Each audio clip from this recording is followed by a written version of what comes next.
All right, we're going to move into absolute value today, chapter 3, section 4, but we're going to do absolute value equations. When you first started working with absolute value, probably back in like 7th grade, you always were just told, okay, what's the absolute value of -3? Make it +3.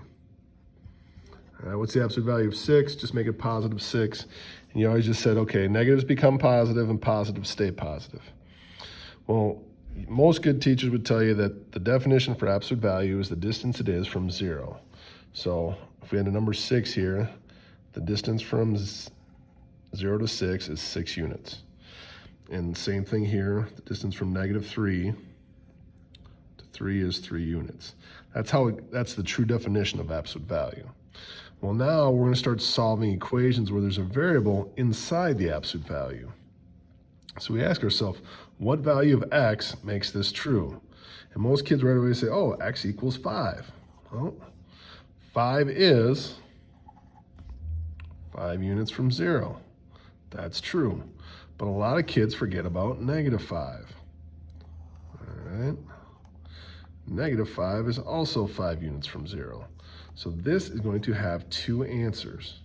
So what you're going to learn is you're going to learn how to set up equation. You're going to set up an original equation, and then you're going to set up one that would get you the negative number that when you plug it in, gets you a positive absolute value of 5.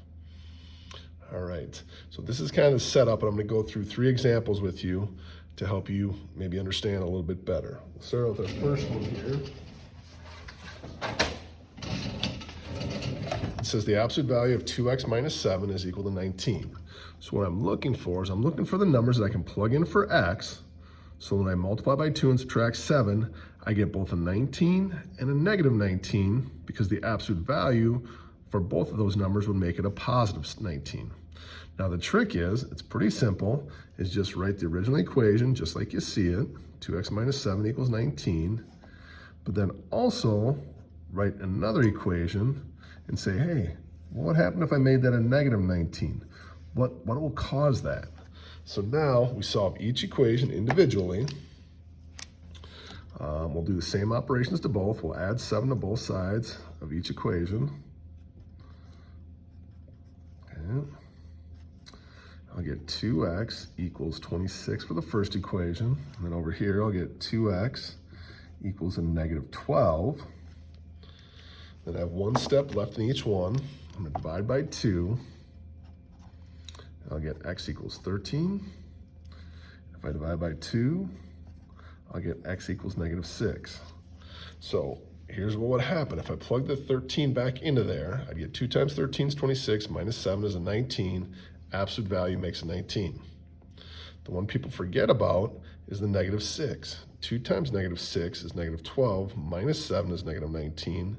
And once you take its absolute value, it will get you the positive 19 you're looking for. So once again, 2 answers.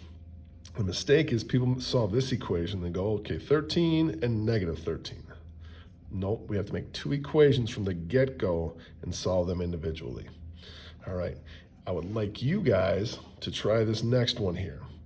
My hint to you, actually, we'll just do this one on the start of the next video together. If you think you know how to do it, go ahead and try it and then check my video.